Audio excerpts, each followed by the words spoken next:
let's just start with the last 24 hours. What has it been like as you guys have gone through the last 24 hours, hearing from the president, hearing about the raid in Syria?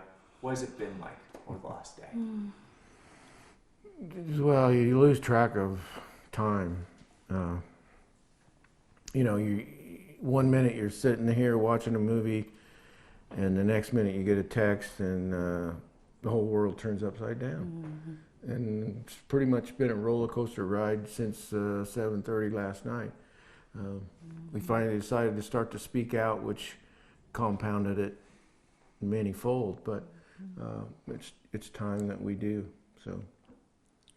And what's the thing? Because you guys say you want to speak out. I know we've seen so many people talk to you, and I asked you guys this earlier, but what is the thing you want to get off your chest? What's the thing that you want people to know through all of this? Go ahead. Well, for me, I want people to not forget Kayla. I want Kayla remembered for the person she was, the humanitarian she was. I want people to understand that she was taken in August of 2013, was supposedly killed February 6, 2015, and here we are now, and we still don't know what truly happened to Kayla, where Kayla is, who killed Kayla, if she was killed. Although I would say 99% were sure, but there's that 1% possibility, and because of that, we can't let her down again. I just feel like the whole time we were in searching for her before February, we let everyone else make the decisions for us. We listened to the people that we thought could help us the most. And they told us they were doing everything they could. It didn't take us long after February to realize they weren't. And that's when, it was really in August or June of 2015, when we started hearing what reporters were telling us, that we started really learning about what was happening to Kayla. And that's when we started really taking it on ourselves and trying to get help on our own. We just want people to know that we're ready to tell our story, and we're going to start speaking out more and more, and hold people accountable for what they didn't do. We're on our second request for a FOIA request for information on Kayla's case. We want people to know we need that information. We think we deserve to have that information. And we're hoping that the Trump administration will get us that information. Mm-hmm. And you say you're ready to share your story. What is your story? Well, there's Kayla's story, what we've been through, what the Obama administration did and didn't do. It's a story that is so huge. I can't even begin to explain it in this short interview. It's. I actually think we're supposed to find Kayla because of all the things that have happened, that just continue to happen. People coming out of Baghouz that we find out had stayed with Kayla, was being held with Kayla, and information on al-Baghdadi then about his wives. It just seems like the more people that we reach out ourselves for, or Reverend Day reaches out for us, we find this new lead that takes us closer to finding Kayla. And we have this one group that is just amazing from New York that they will not give up. And this man has been with us really from the beginning. And when he realized that we were getting nowhere with the government, he stepped in and just said, this is what you need to tell them. And so we did, and so now we've got this person helping us. And because of him, we went to Iraq. Because of him, we met Saif. Because of him, we found out information that our own government didn't know and the Kurds didn't know. because this man, what he does. He was former FBI. He knows how to interrogate, and he did it on Kayla's behalf, not on looking for Baghdadi or looking for anyone else. He specifically went to to find out about Kayla. So I think that is the biggest thing that's happened to us this year. And then we have another woman who is a Syrian, and she is trying to help her own people over there. She came to us through Reverend Day, and now this woman is right in the middle of all this. And then last night I was speaking with a man from Syria who is a humanitarian worker helping the Kurds, had blood all over his shirt. So it's all these connections, and they all say it's because of Kayla. So we need to find her, and I really feel we're on the right path. And when you were learning more information about, what Kayla was, what did you learn about what Kayla was saying, what she was going through as she was being held in captivity? Well, in the beginning, when the two young Yazidi girls escaped, and that was in 2014, October 2014, we were told by those girls that Kayla said, "Please tell my parents where I am and my situation." Now, the last administration interviewed those two girls. They talked to them, but I never heard those words. I never heard anything about that until the following June 2015, when a reporter overseas was going to release the story. And then this administration decided they had to tell us what they knew. So, it was just different people. The young woman from Baghouz who came out, I think she just gave us information about she was with Kayla in a certain area, which gave us another path. So that too. And then the women that came out, the MSF women that came out, they told us, Kayla misses you so much. She's staying strong for you. She had been kept in this confined area where at one point she couldn't even stretch out. Now she was in a bigger room with these three women, and Kayla was trying to exercise and do push-ups and get herself strong, thinking she was coming home. So she never gave up hope. I don't know, I'm talking too much. Go, dear. Mm-hmm. Yeah. What is this like as parents? To hear all this information, hear what your daughter likely went through, and to go through this process? The nightmare. Plain and simple, When we were going through it, I used to refer to it as being in a really bad 007 movie, because we're dealing with government people almost daily, talking to people in the White House, literally emailing back and forth with ISIS. Carl would wake up in the night yelling out Kayla's name. So then I would wake up to that. Just not too long ago, I came out here and he said, "Were you having a nightmare last night?" And I said, "I don't think so. I don't remember anything." And he says, "You were whimpering and crying out." And I hadn't really done that until this year. So for me, this year has been just an explosion of people and information and constant stuff with Kayla, to the point where I always kept notebooks full of information, and even my notebooks now are just I can't even read them. So it's just been an unbelievable horror story, really. And yet, we do this for Kayla because Kayla would do it for us. And mostly Kayla would want the world to know what's happening over there. She would want people to know what the Kurds are going through right now and the suffering they're dealing with and what they did to help us. She would want the people to know about the Syrian people that are struggling so much over there. That's what Kayla would want.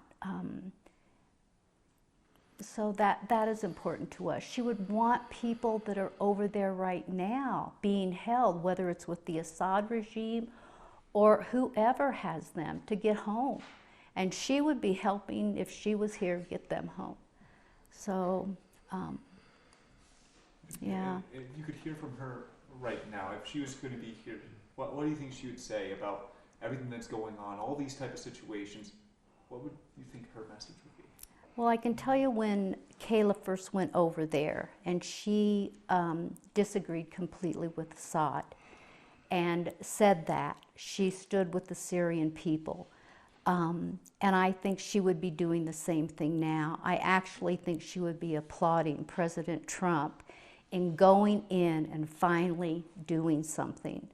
And I think she would have been very disappointed in President Obama back in 2014 for hesitating. And then putting her and all of them in, at that point, you know, up until then, ISIS was trying to say, take her, we don't want her. You know, they didn't want women. They over there, you know, you make a deal with us, we need a deal. Constantly we were being given that information. And yet, oh, go ahead. Back to your previous question, Yeah. what's it like? Well, it's like watching TV. The stuff people see every night on TV. A family gets an email from a terrorist organization saying their daughter has 30 days to live. Mm-hmm. Only it was reality. Mm-hmm. Imagine. And we lived that 30 days through. Due to what your government attempted to do, which our government denied doing when we called them. So we said, who do we believe? You know, ISIS is saying you did this, you're saying you didn't. That's why it's also kind of difficult to believe what happened to Kayla, because at that time, ISIS really was being more truthful to us than the last administration. Yeah, and Kayla would be brokenhearted to see what has happened to the Syrian people. She emailed me once and said, "Dad, I hope one day you can come to Syria and see it and meet the people. They are so proud and they have so much dignity."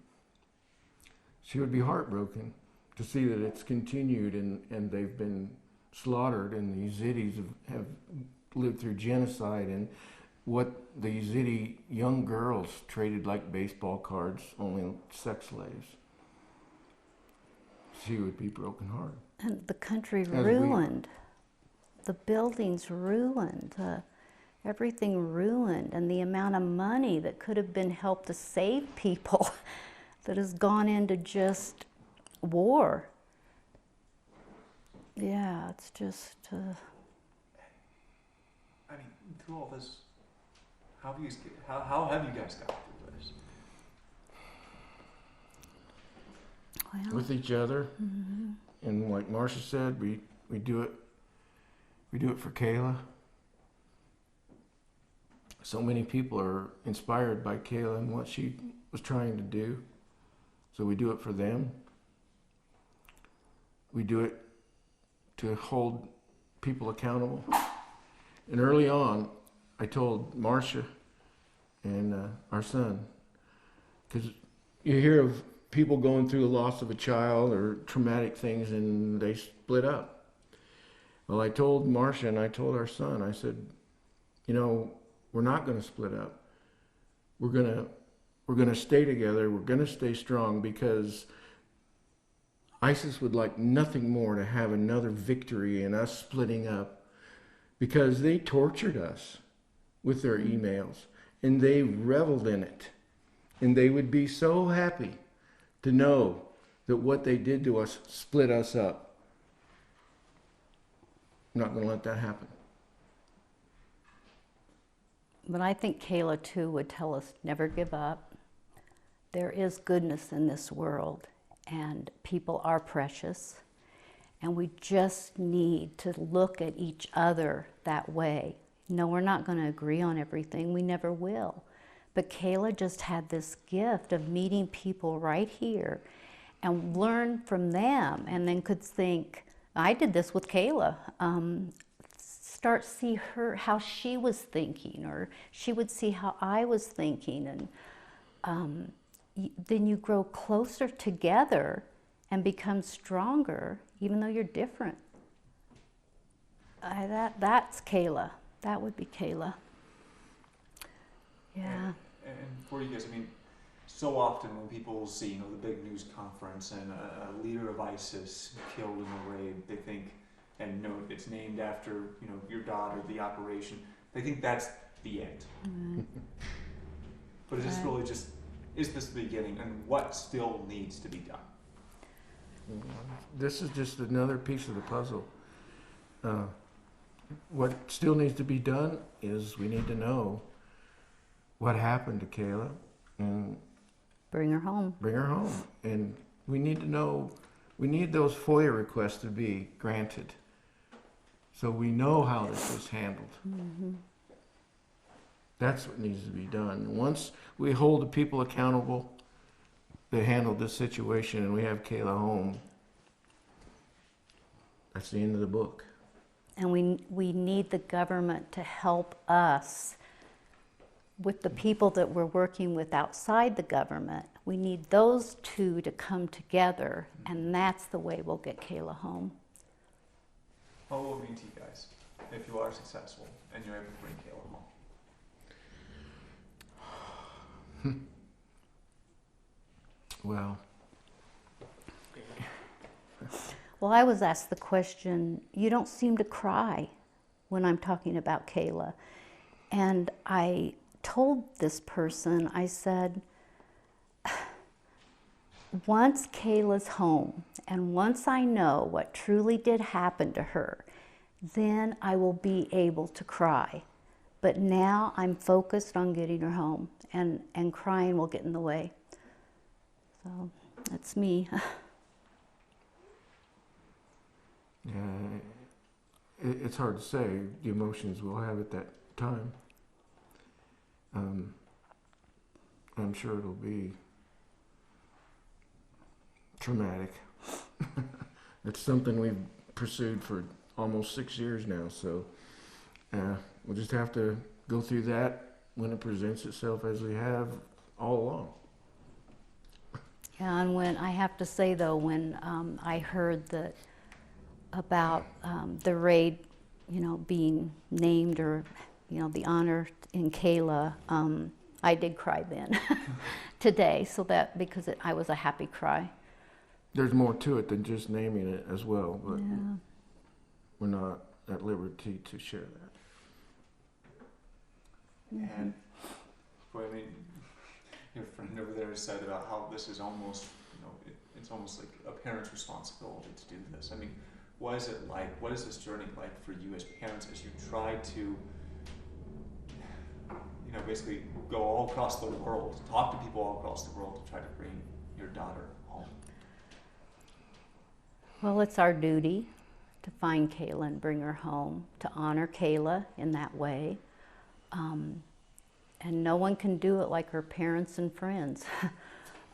Don't rely on the government totally, because they're just too big. It gets too complicated. You need certain people, and you need to have a way of just being able to talk to everyone. A lot of people were scared to talk to us, you know, thinking we were, oh, I heard you were meek, and no, I didn't want to upset you. And now that I've met you, you know, then they see a different side. So some people didn't want people coming and talking to us either, or getting involved with us. And that's kind of a, why not, you know, that's kind of a strange one too. But I think we do this for Kayla, we always will, and for our son, and for our granddaughter and our daughter-in-law, because Carl and I will one day see Kayla, probably sooner than they will, and I don't want them to have to go through trying to figure out what happened to her. I want us to get it done first.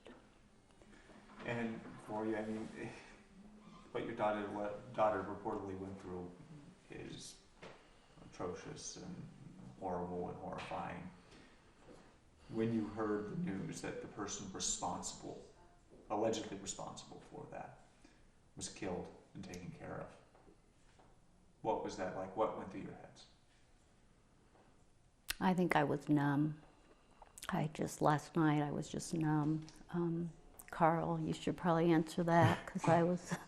Well, I've given it a lot of thought, and it's been a long time. We've been asked a lot of questions in this particular type of thing. And, you know, ISIS and al-Baghdadi kidnapped our daughter. They held her for 18 months. She was a humanitarian aid worker. She was tortured. She was held in solitary confinement. She was ultimately forced to marry al-Baghdadi and raped by her. We're not sure what happened to Kayla, who killed her, but I hold Baghdadi responsible. Now, given those facts, I'll leave it up to the people watching your program, the parents.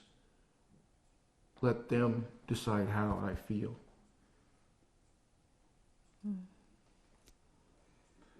And for you, I mean, we touched on it a little bit already, but when you learned that the operation was named after her, I mean, what does that mean for you to know that her legacy, at least, is causing and driving this?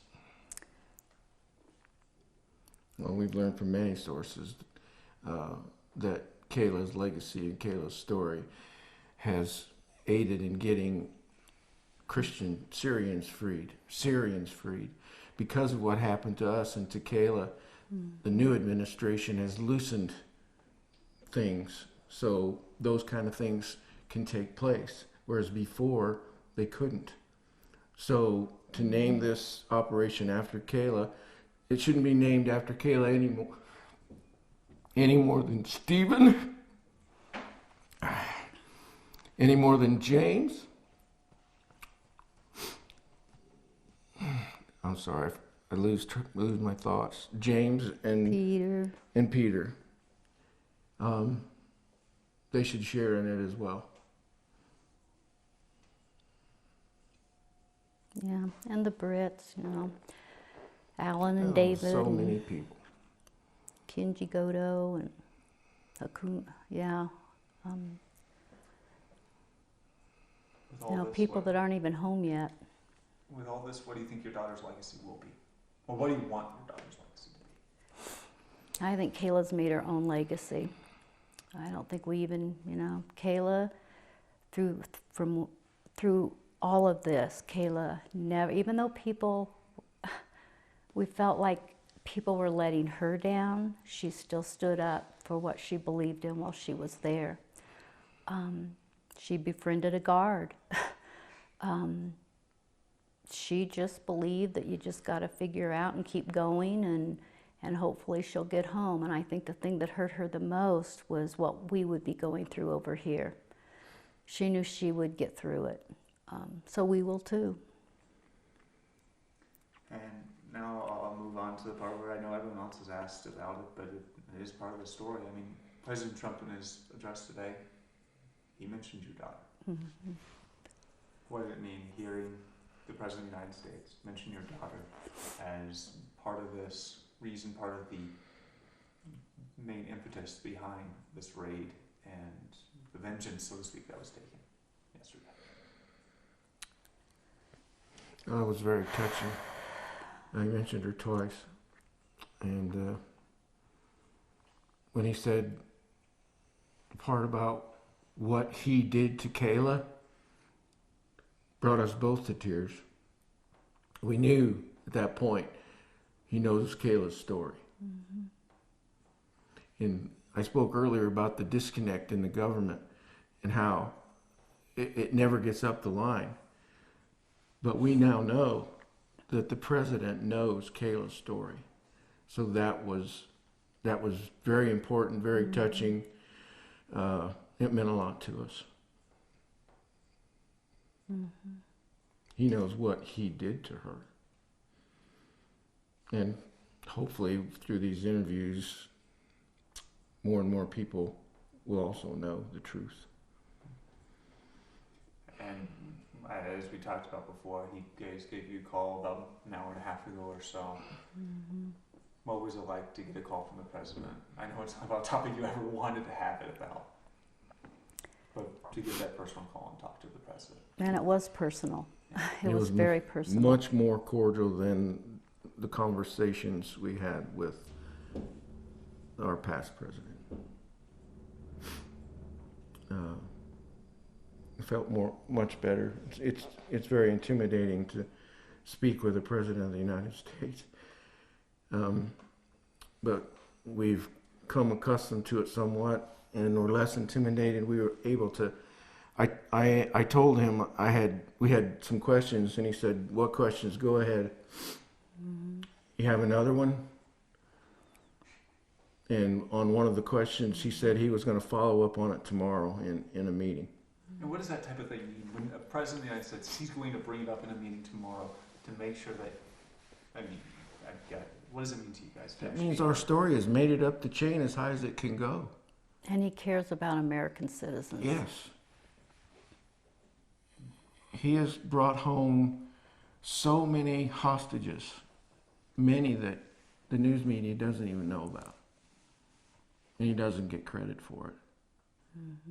You know, I was watching one of the news media this morning, and they were criticizing him already about not telling the House Intel Committee about this raid.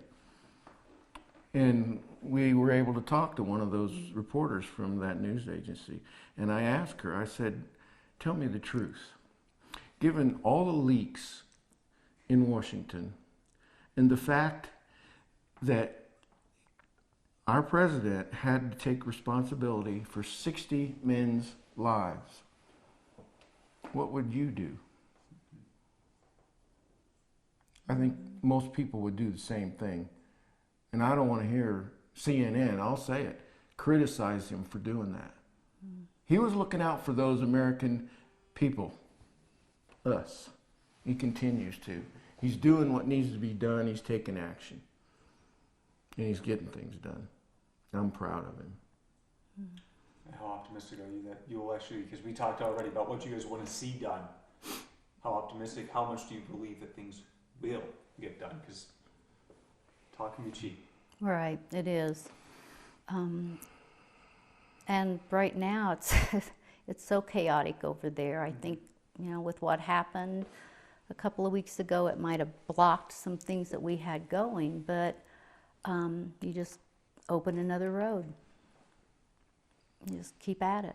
And there are people over there that want us to find Kayla. The people that know. And I don't know, and I know people here so much want us to. Reverend Day especially, who has been here from day one and has just pushed us, keep going, keep going. You've got to tell them, you've got to do this. And helped us make up packets to take back there, to hand to Secretary Pompeo, to hand to Attorney General Barr. Robert O'Brien was in the meeting with Secretary Pompeo, so we know he saw what we had written.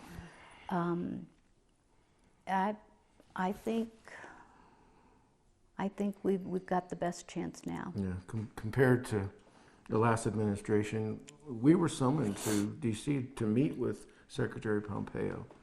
We had a private meeting with Attorney General Barr with 8 hours notice when we were in D.C. And we called him for it. Mr. O'Brien called us right after President Trump. We're optimistic. When our children were still alive, all the families requested a meeting with President Obama. He refused. He wouldn't meet with us.